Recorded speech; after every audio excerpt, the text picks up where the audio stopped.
I feel very called to become a member of the Catholic Church. Love the Catholic Church. It's just the best place to be.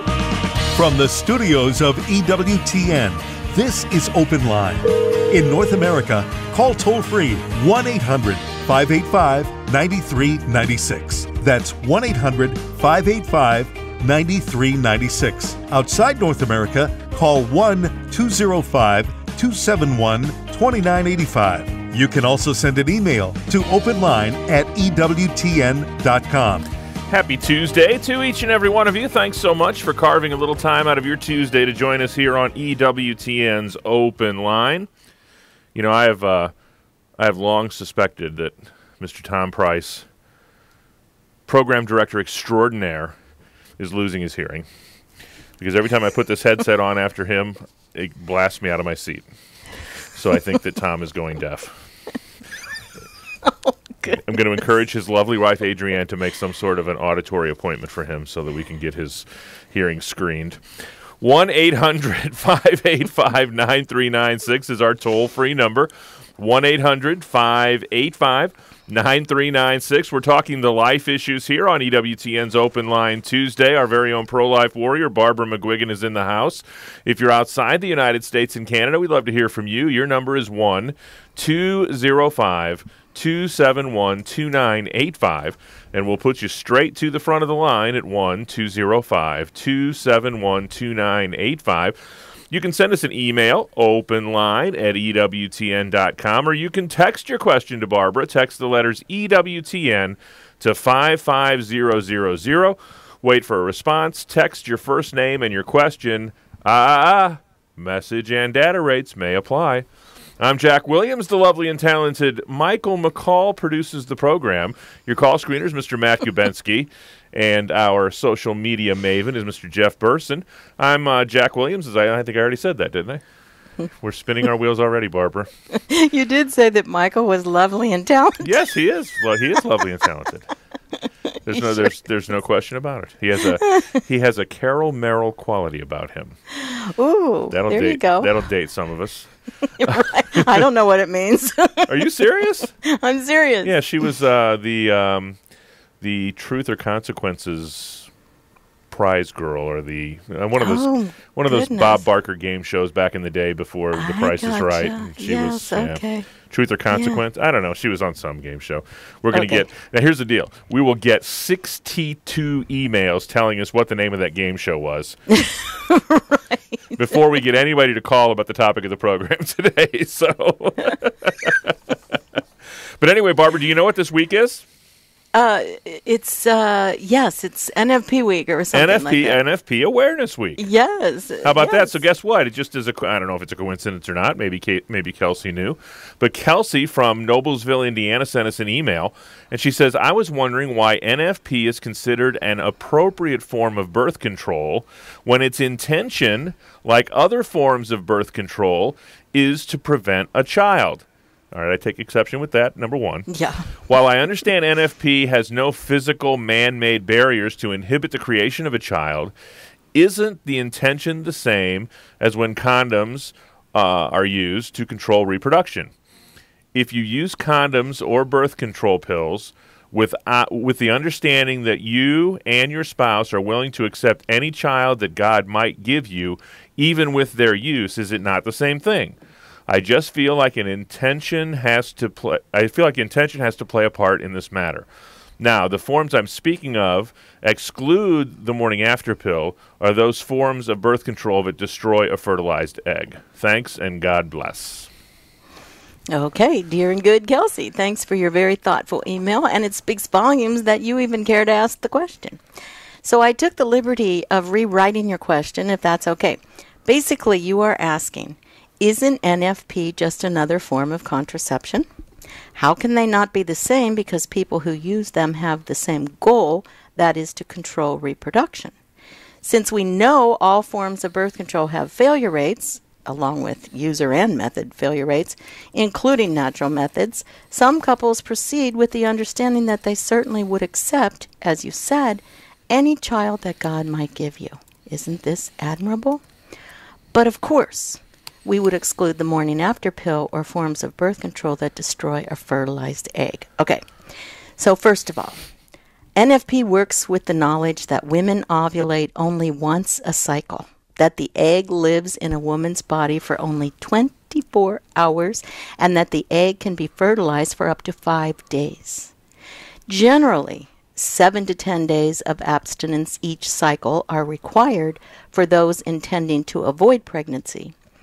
But here's the other point. Also, NFP methods also help identify the time of maximum fertility for those trying to achieve pregnancy. That's what I'm talking about. There you go. Some people, usually those who haven't had the chance to study the issue, refer to NFP and contraception as identical because the intention appears to be the same. The intention itself is not immoral. The church does not teach that spouses must have as many children as their bodies and finances will bear. In fact, the church teaches that the marriage act is meant to bond the union between husband and wife as well as to procreate children, if God so wills. Those who judge the church for her teaching on contraception often do not even know that spouses who have good reasons for deciding to limit their family size are welcome to use natural methods. Pope St. John Paul II in Familiaris Consortio spoke of responsible parenthood. Now, this isn't the kind that Planned Parenthood's talking about, but he meant using practical wisdom, prayer, and a spirit of generosity in deciding how many children to have. And actual magisterial documents exist that state, quote, spouses may have physical, psychological, economic, or social reasons for needing to limit family size, such as situations where a pregnancy would threaten a woman's life or a family living in dire poverty, to name a few. We are called to be generous, to be open to life. Why? Because all life comes from God. All life is sacred for that reason, and every individual is unique, distinct, and unrepeatable. We are called to be open to life, and if a serious, unselfish reason exists to space our children or to decide our family is complete, that decision is not intrinsically immoral.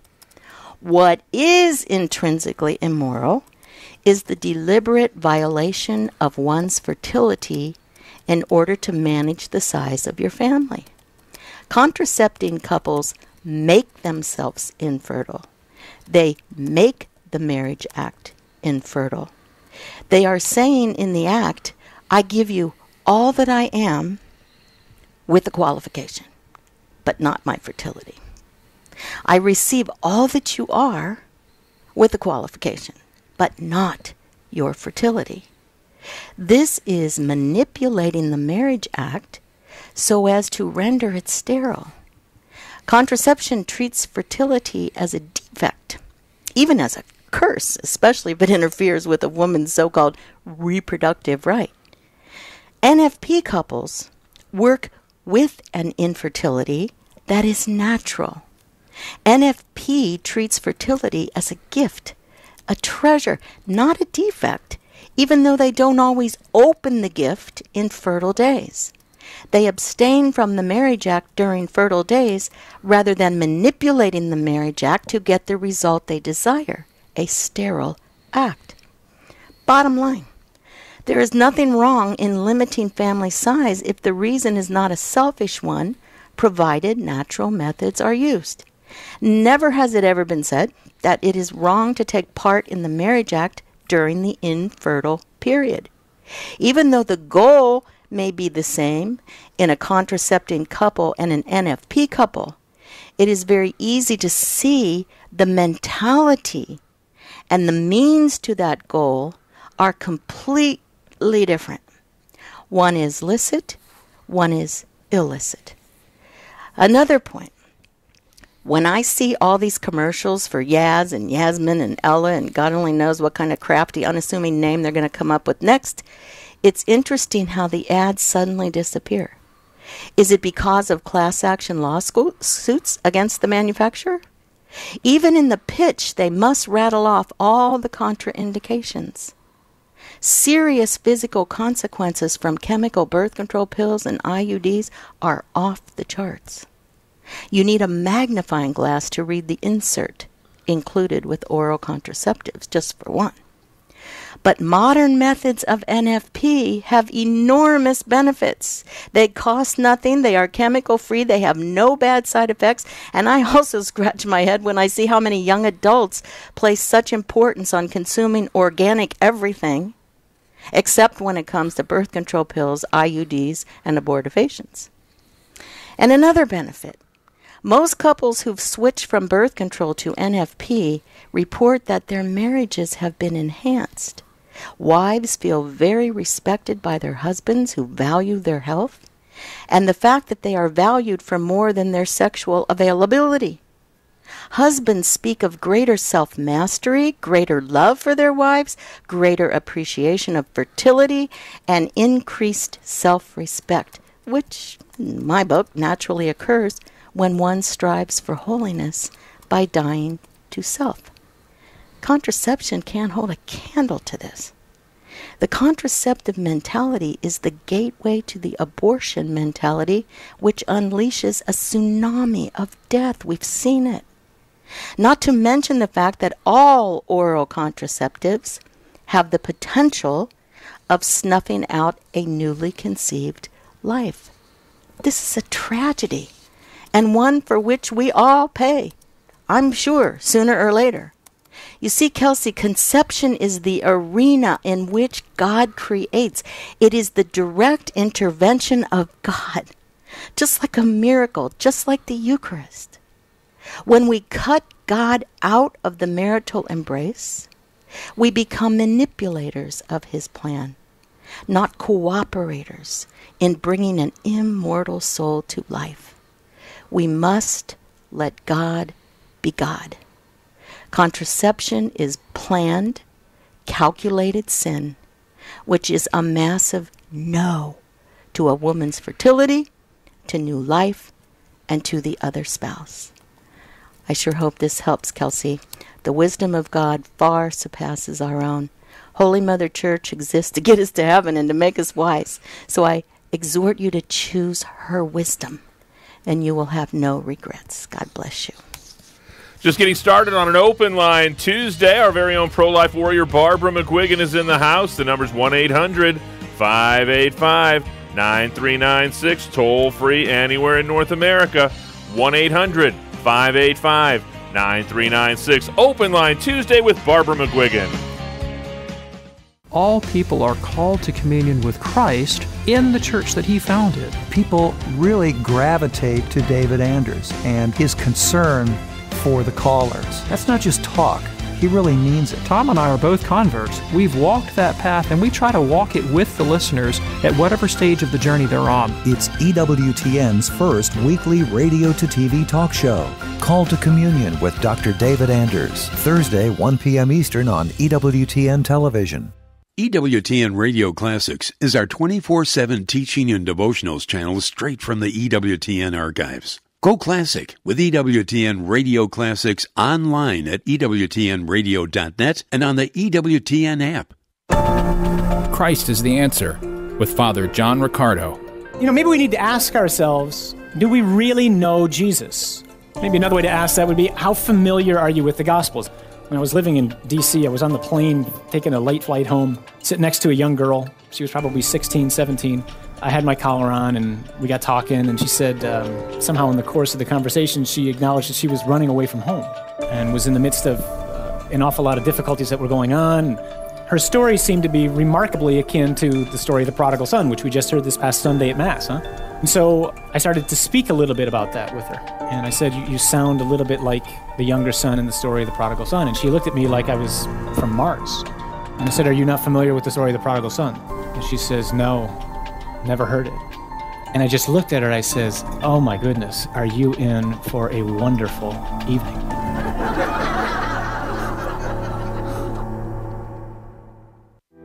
Hi, this This is Anna Mitchell, host of the Sunrise Morning Show. This is John Martinoni, host of EWTN Open Line Monday. Hi, this is Barbara McGuigan. Thanks for listening to the EWTN Global Catholic Radio Network. This is Open Line on the EWTN Global Catholic Radio Network. If you have a question or comment, call 1-800-585-9396. Outside North America, call 1-205-271-2985 or send an email to openline@ewtn.com. 1-800-585-9396 is our toll-free number. It's NFP Awareness Week here in, I guess, the United States. I don't know, maybe it's everywhere. NFP Awareness Week. So if you've got a question or a comment about natural family planning or anything else having to do with the life issues, the number's 1-800-585-9396. And our program director, Tom Price, has come to the rescue. It was the original incarnation of Let's Make a Deal that featured Carol Merrill. Good trivia. Directing your attention to curtain number 1. And Monty Hall was actually the host of that program originally. So the Monty Hall, Carol Merrill duo is what I was striving for earlier. Well, that's okay, Jack. That all makes sense. Well, you'll sleep now. See, I knew that it was going to... Rest in peace. Yeah, I knew that it was going to keep you. It was going to keep you awake. We've got an email here, Barbara, that's kind of... It's right in your wheelhouse. And it's from... Michael in North Dakota. And he says, I have a brother-in-law who insists that since an unborn baby is inside the mother's body, no one besides the mother has any say into what the mother chooses to do with her baby or with her body. I try to refute this, but so far have not changed his mind. Do you have any kind of an analogy, legal if possible, since he has a law degree to use to convince him? A lot of people say that. Never heard this before, have you, Barbara? I never heard that one. No, it's really sad. It's just the baby is, as you often hear me say, unique, distinct, and unrepeatable. A child, an unborn child from God, going back to God. Okay? The mother is just like an astronaut walking on the moon. He is not, his spacesuit is not him, right? But he needs it in order to walk on the moon. It's not a part of him. He needs to put it on. The baby needs the mother to bring him into the world. That is the way God designed it, and we must let God be God. Now, here's the sad part. If you don't believe in God, or you do, but you act as though he doesn't exist, you've bought into a life of darkness sometimes, and there are many reasons, I suppose. You have something to protect, maybe possibly your own conscience, possibly you drove someone to a clinic. There are all kinds of reasons that people have. But the unfortunate thing is it's difficult. It's more difficult to convince someone of this if they are not into God and his plan. That's why we have to keep teaching it. That's what it all comes down to. We've got another email from Christine, and she says, I completely agree that there are much better options than the birth control pill.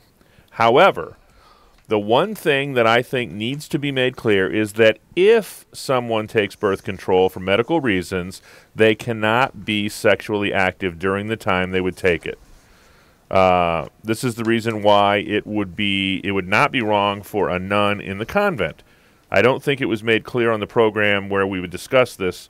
Your thoughts on this whole idea of, I know you're not a big fan of birth control for any reason. No. But, because it's so dangerous. Right. But if she's speaking about intrinsic evil, it would not be intrinsic evil for someone to take it for another reason aside from preventing life. You see, endometriosis, sometimes doctors recommend the birth control pill for that. But if you talk to all the doctors, Dr. Kallenborn and Dr. Lanfranchi and Joel Bryn, and there are just so many, especially all of the NAPRO-trained doctors as well, they would never recommend birth control pills for anything because of all the side effects, the risks that a woman has. And this is why, a conscience clause is, so so needed, I should say, by the pharmacists for life, because they don't want any part of these pills. No part whatsoever. And it really is upsetting when you consider that, they're taking a strong stand, but it's really hard because they do not want to fill prescriptions for mifepristone, which is RU-486. That's the kind of the antiquated name for mifepristone is how they say it. I used to say it a little bit differently, so I have to train myself. Plan B, they don't want to do anything like that. That's an abortifacient. All birth control pills can be abortifacient. Any birth control pill used as a so-called contraceptive for either married or unmarried women, they don't want anything to do with. They don't want any birth control pill for any reason. So this is why they're trying to get a conscience clause. And, it just kind of makes me sick. And this is it's a bit of a different topic, I suppose, but little Charlie Gard.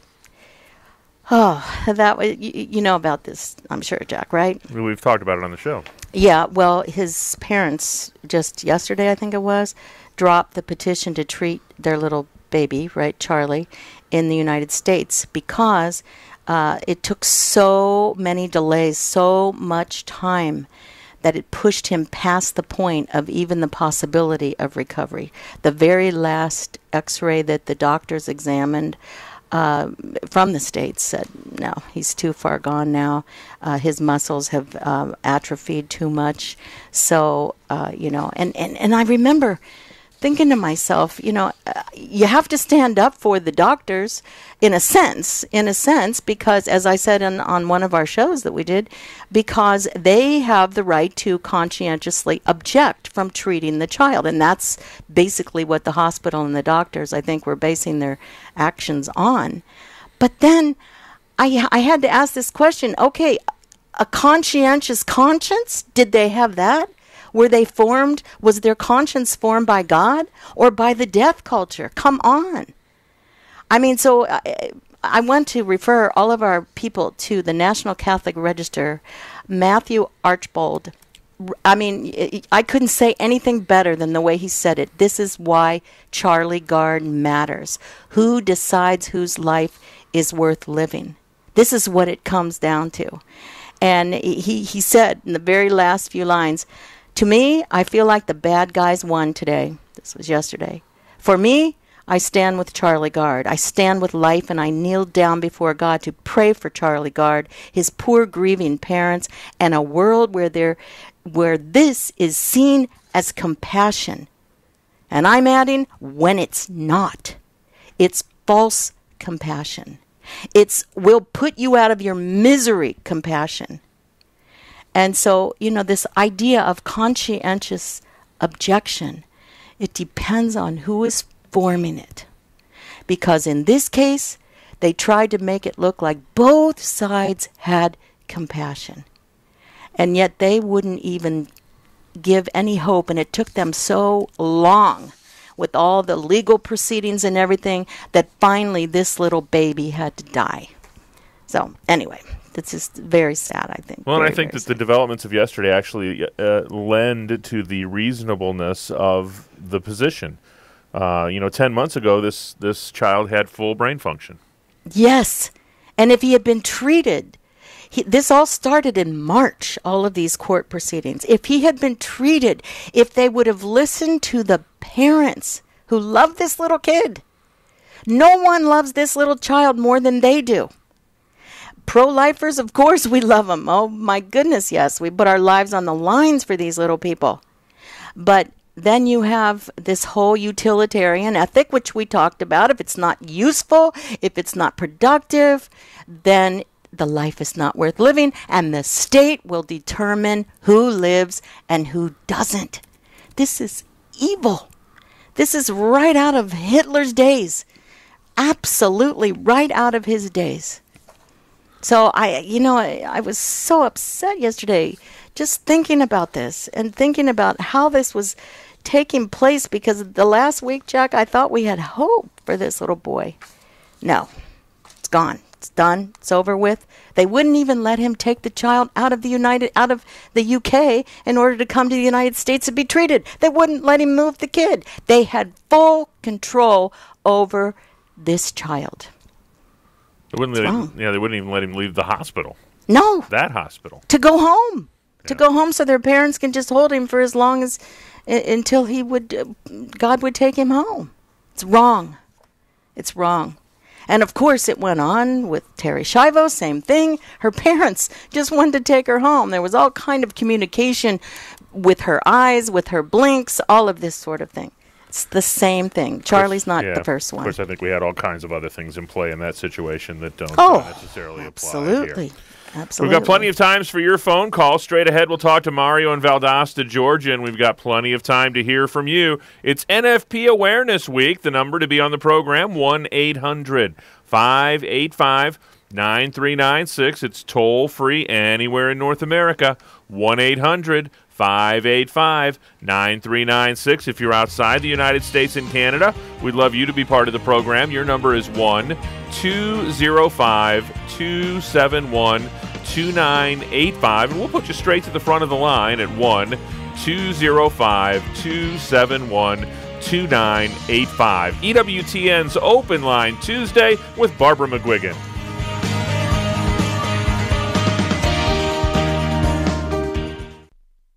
Anna Mitchell. I had this formative experience during one Sunday Mass in the Easter season in 7th grade. During the Gloria, I remember having this sense of being filled. If you can imagine what it must feel like to be a cup being filled with water, that's how it felt. It started at my feet and it moved up my body. And I've come to believe that that was the Holy Spirit. And I can really trace my zeal for the faith back to that moment. The Sunrise Morning Show, Monday through Friday at 6 a.m. Eastern on EWTN Radio. Bishop Robert Barron talks about the importance of the National Catholic Register. You know, the Register delivers something which is extremely important because you won't get it from the mainstream media, namely the Catholic context and perspective. The National Catholic Register brings a robustly Catholic take on the world, and that's indispensably important. For a free 6-issue trial of the National Catholic Register, go to ncregister.com and click on the 6 free issue banner. Dr. Ray Guarendi. Which child do you love the most? What an unfair question. Most parents would say, I love them all equally. Or some parents would say, well, I feel warmer towards the child I get along with better. It's understandable. I submit to you, the child you love the most is the one that's most difficult. If you view love as a commitment, effort, sacrifice, then the one that is toughest to raise is the one that you reach out to the most, you sacrifice for the most, and you work hard to raise well the most. Oh, it kind of puts it on its head, doesn't it? The one you love the most in terms of commitment is the one that at times is hardest to love. This is Open Line on the EWTN Global Catholic Radio Network. If you have a question or comment, call 1-800-585-9396. Outside North America, call 1-205-271-2985 or send an email to openline@ewtn.com. What are you doing Saturday night, Barbara? Saturday night, I'm not so sure. We have a brand spanking new program debuting on EWTN Radio Saturday night at 8 Eastern. It's called Encounter with Dan Demete and Patrick Rice. It debuts this Saturday. Encounter brings young adults the life-changing testimonies of ordinary people that launch them into lives of extraordinary mission for Christ and His Church. Encounter with Dan Demete and Patrick Rice is a co-production of EWTN Radio and St. Gabriel Catholic Radio in Columbus, Ohio. The spiritual awakening begins Saturday night, July 29th at 8 Eastern, right here on EWTN Radio. To the phones we go. Our leadoff hitter today is Mario in Valdosta, Georgia, listening to EWTN Radio. Mario, thanks for holding. You're on with Barbara McGuigan. Hi, Mario. Hi, ma'am. How are you doing? Fine, thanks. How can we help? Okay, so here's the thing. My wife is not keen into using NFP because she believes that it doesn't work for women that are breastfeeding or women that have an irregular period. And she's also scared because when she had our first daughter, it was really hard on her. Her first pregnancy was really tough on her. She always felt bad. So she's very scared of getting pregnant again, hence why we kind of she forces me to kind of use contraception and stuff like that. So what are some sources that I can show her for her to see that NFP can work, or whichever style of NFP can work for her? Well, first of all, have you ever taken an NFP class? We did when we went through our marriage course, but it was online, so it was kind of skimmed over. Oh, yeah. For the most part. Well, at least you tried. I mean, at least you tried, and that's what was available as part of your marriage course, but that's not enough. That's not enough. It does become a little more challenging in certain women when they are breastfeeding. But if she is breastfeeding the way, the baby wants to come to breast and she breastfeeds, that is, it's really not even necessary to worry about NFP in that instance. But I would suggest that you consult a naprotechnology doctor. And you can go on, let's see, where's the whole list for this? My pea brain at the moment. Let's see, mysticalrose.com, or it might be .org, Mystical Rose, and you can look up, Dr. Teresa Stegan has a whole list of, you're in Georgia, so she would find you, according to the list, you could find a doctor in Georgia close by, or someone that you could communicate with over the telephone. But, they look at the cycles, your wife's cycles. Does she chart or anything? No, she doesn't chart, but I know she tries to keep, when she's in her normal cycle, I know it's somewhere between like 31 and 36 days or something like that.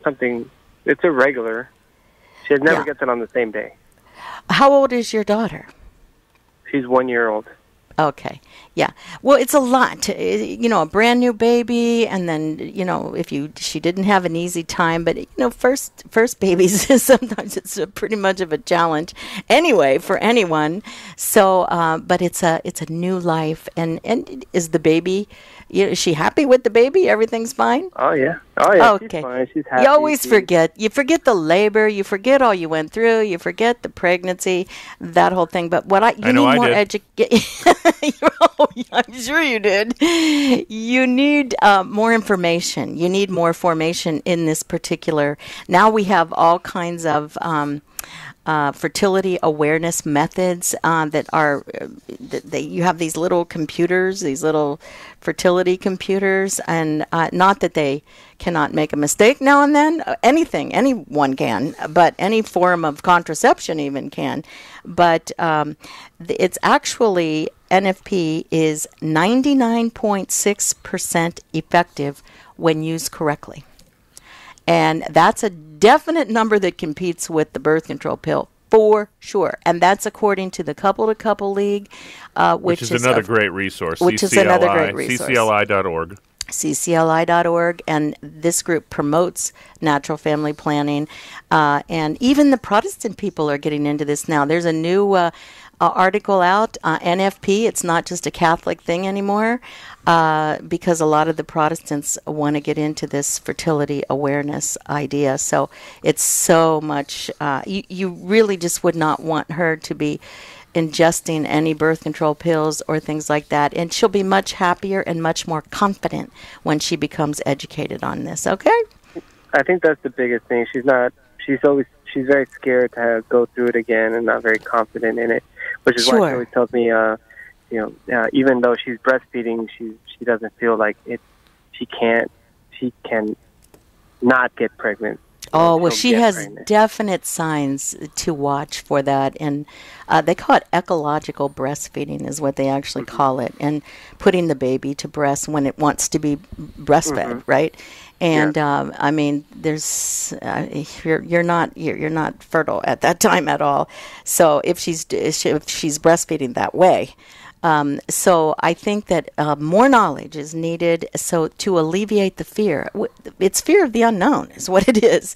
So, and you're beautiful, Mario, for calling in and for caring so much about your dear wife and wanting to work it out. So I applaud you, and I'm going to pray for you, okay? Yes. What was the name of the first website?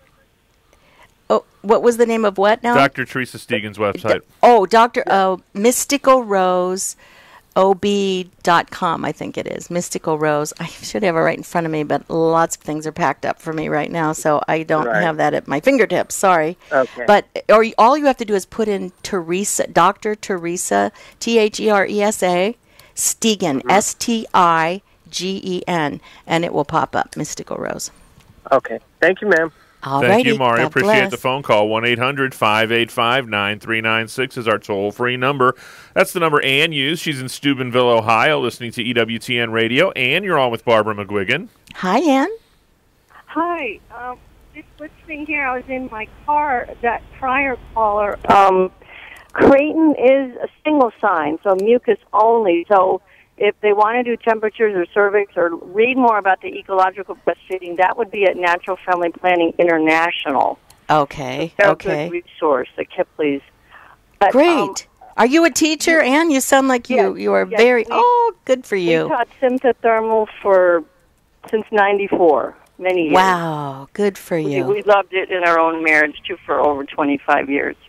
And how does that differ, for example, from the Marquette method? Is that the NAPRO technology method, basically? No, NAPRO is mucus only. Marquette is actually testing the urine for the hormones. And Richard Faring's goal was to reduce pre-ovulation abstinence. So he's not any more effective than symptothermal. Symptothermal is shown to be the most effective, and even Creighton mucus only, they have a perfect use that's in the 99 percentile, but their imperfect use is not as high as symptothermals. Okay. So I would really recommend that couple do symptothermal adding cervix checks, and even Marquette testing the urine. If she's really afraid, they can just get more data than mucus only. Okay, well, that's good. I'm so proud of you for calling in because I'm not a teacher. I know how good NFP is. So and the ecological breastfeeding, you need to read up on it because a lot of women just think it's exclusive nursing, but exclusive nursing isn't as much child spacing as ecological because ecological is defined and exclusive has all kinds of variations. I see. Okay. Good. Yeah, my question, you read someone's email that if a couple's on the pill, they should be abstaining because it's abortifacient. And I just felt like you read that email and I didn't know if the listeners thought you agreed with it or not, because I agree with that, but I don't ever see that from anything official, like a lot of bloggers and speakers or even the Vatican, because I don't think they're considering how it's abortifacient. So I wasn't sure if your listeners understood that point. I'm not quite familiar with what you're saying that I said. I'm not sure about that. Well, you were saying how people could take the pill for medical treatment, but that is not if immoral. But then should they be abstaining? Because it can that was in the situation where the pill was being taken for, which I wouldn't recommend anyway, but the pill has been taken for endometriosis or, to prevent rape. I mean, it's not a good thing regardless. Right, but you seem to say that it could be taken medically, which is true. Well, I'm saying it's not in... about abstaining while you were taking it because... No. I don't... abortifacient. No, I don't remember saying that because all pills had the potential of being abortifacient. So that was the point I was trying to make with her. But I'm just saying it wasn't intrinsically evil to take it if it was another reason, like what I just mentioned. So that was the thing. No, I wouldn't recommend it taken ever. So there are other ways. Dr. Kallenborn has come up with some very good ways, natural ways, to alleviate endometriosis. I mean, it's a big field. There's so much to learn in this field. I bet you would agree, right, Ann? Of course, and yet some doctors do still use the pill, as you referred to, but They it do. can be abortive fashion, and so there could be an evil there with taking it while treating something. Are you understanding my That's comment? if you are, oh, sure, of course. That's if you're having, taking part in the Marriage Act in any way, shape, or form. Then it would not be not intrinsically evil, for sure. But it could be abortive fashion, and that's an evil. Not if you're, well, yes, of course. But if you're not having any marriage relations. I think you're arguing the same point. Yeah. But for a married couple, yeah. I'm just saying if you're not having any relations, generally you're not married because you have endometriosis and you're young and you're dealing with this, or, for your skin, I think this is just really fertilizer. Yeah. But I have a few nieces in my family who are taking it for their skin, and I'm going, what? They just walk away when they see me coming. But anyway. Thank you, Ann. Appreciate the phone call. God bless you. you. Do. 1-800-585-9396 is our toll-free number. And that website for Dr. Stegan, by the way, Barbara, is mysticalroseobgyn.com. OBGYN, okay. mysticalroseobgyn.com. Thanks. Once again, the number is 1-800-585-9396. Plenty of time for your phone calls. 1-800-585-9396. We've got a text from Lynn, and she says, so is it ever immoral to use NFP? Like if a couple just wants more material wealth or time without kids? In that case, I would say yes. I hate when people call it Catholic contraception in that instance. Because that is so not what it's supposed to be. But I guess any good thing can be marred in some way, and that would be how NFP. This is why I am against teaching young people how their bodies work as far as NFP and teaching them how to chart and this sort of thing. I can see the point. I get the point. But you don't want to make them competent in using it as a teenager. I think it would be putting them in a possible occasion of sin. They can know that God has a way to where you can read your fertile signs and all this sort of thing. There's nothing wrong with that. But as far as teaching them all of how to do that, how to chart and how to work, what to look for, I think is could put them in an occasion of sin. Betty's watching on YouTube. Hi, Betty. She says, my daughter is a nurse and insists that the birth control pills are not abortifacient. Where can I find information to share with her?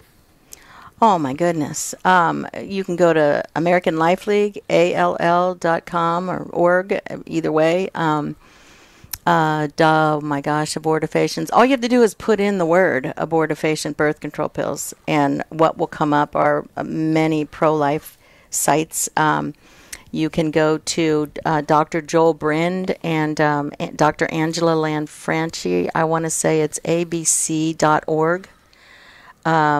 Abortion birth control, that's what that stands for, abc.org. They also talk about breast cancer and all that sort of thing. That's their main thing. But any pro-life site, you'll be able to put in abortifacient and know exactly what it does. You know, Barbara, the Catholic News Agency is the only fast, reliable, and free Catholic news source that brings blogs, stories, opinions, and more to your fingertips.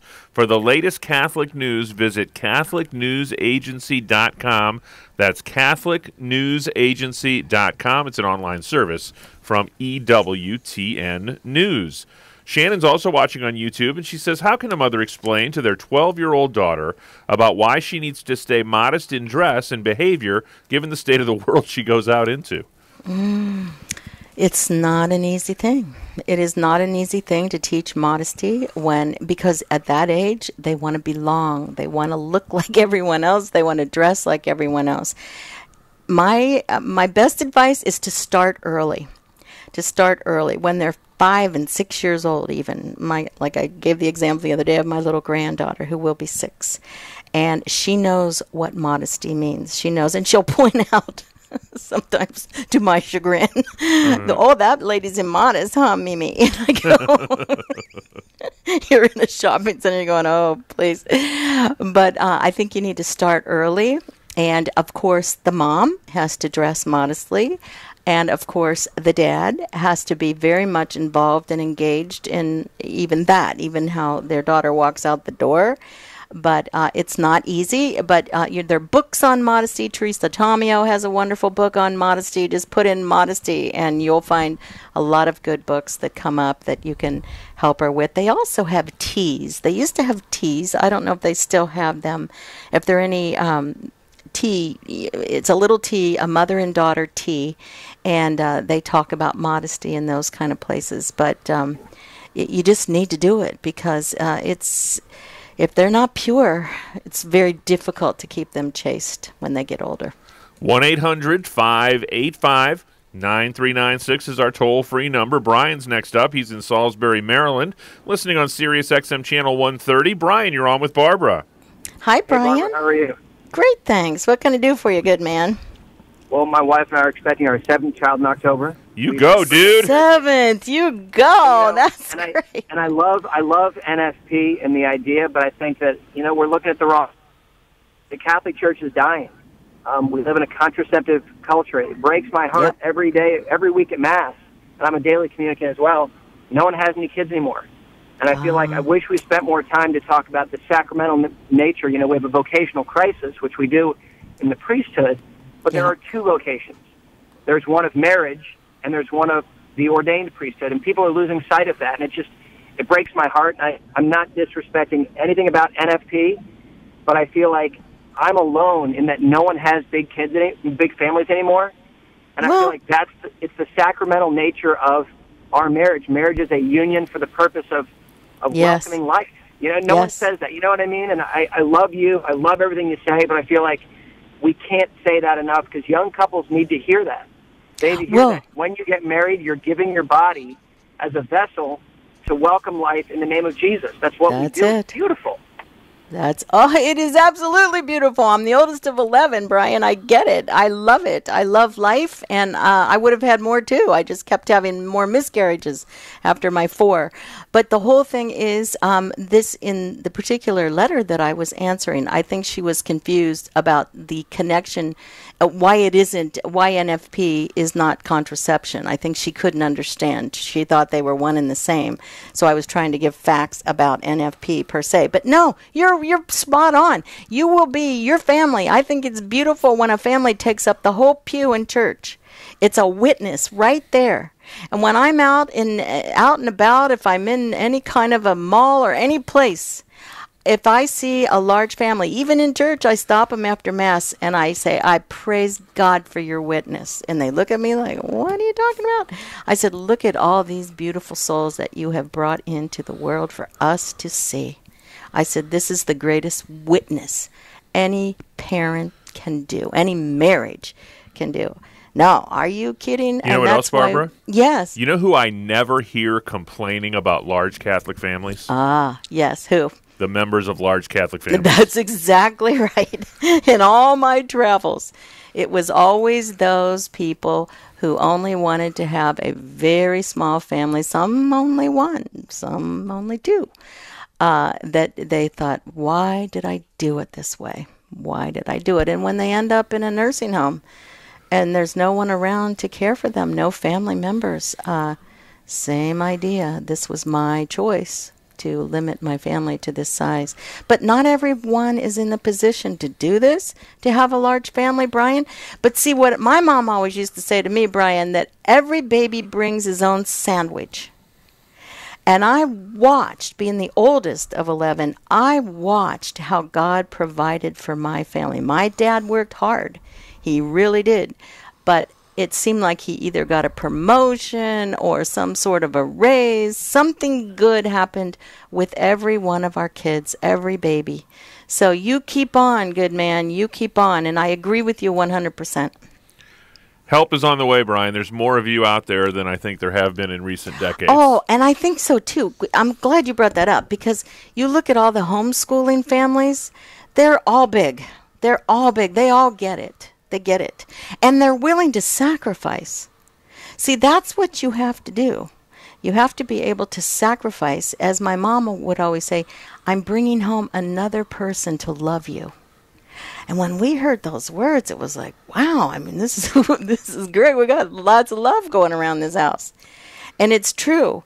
But we also saw that she and my dad had to sacrifice for this family. And we also got that idea.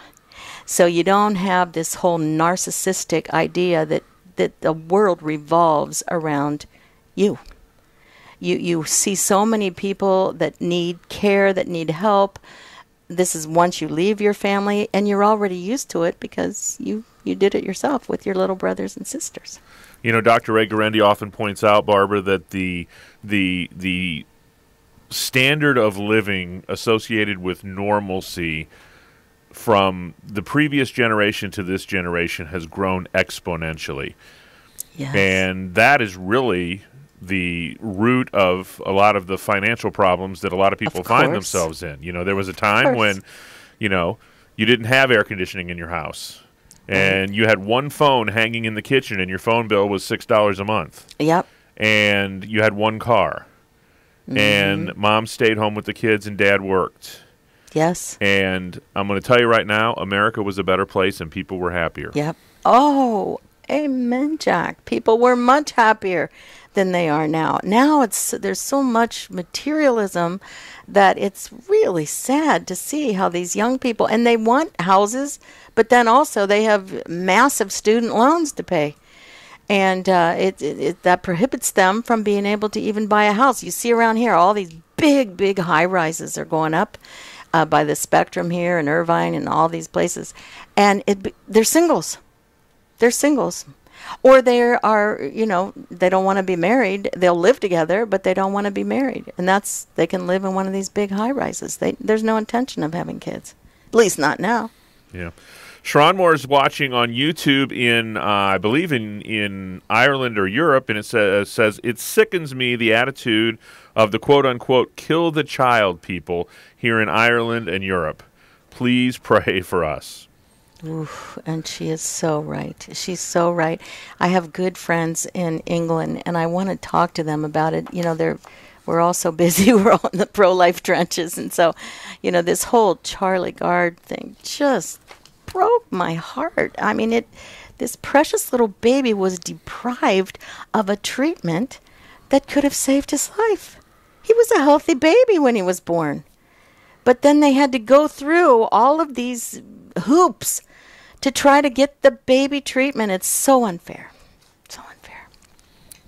Well, Charlie has certainly, in his short life, has made a lasting impression, I think, on everyone. We don't know how much of his life, we have left. I think I've told you before, Barbara, we have some very good friends of ours who were actually neighbors of ours in Iowa, and now we're neighbors here in Birmingham. And they found out fairly early on in the pregnancy that there were indications that the baby was anencephalic, and she was encouraged multiple times to abort, and that the baby had no chance of being born alive. And not only was he born alive, but he lived for almost 6 months, and was a joy and just a magnet of happiness for everyone that came in contact with him. Yeah, that was God's mission for this child. And this little Charlie had a mission too, and I have the sense that this whole terrible debacle that went on is going to really shine a bright light on false compassion and what it does, and on the culture of death, the whole thing. It's all wrong. All right, Barbara, good job out of you. Let's do it again next week. Okay, good job out of you too, Jack. On behalf of our host, Barbara McGuigan, our producer, the lovely and talented Michael McCall, our call screener, Mr. Matt Gubensky, and social media maven, Mr. Jeff Burson. I'm Jack Williams. Thanks so much for taking a little time out of your Tuesday to join us. Back at it tomorrow. Father Mitch Pacwa is in the house talking church teaching, scripture, ancient languages, hunting, all kinds of stuff like that. Father Mitch will be here tomorrow. Until we get together then, God bless.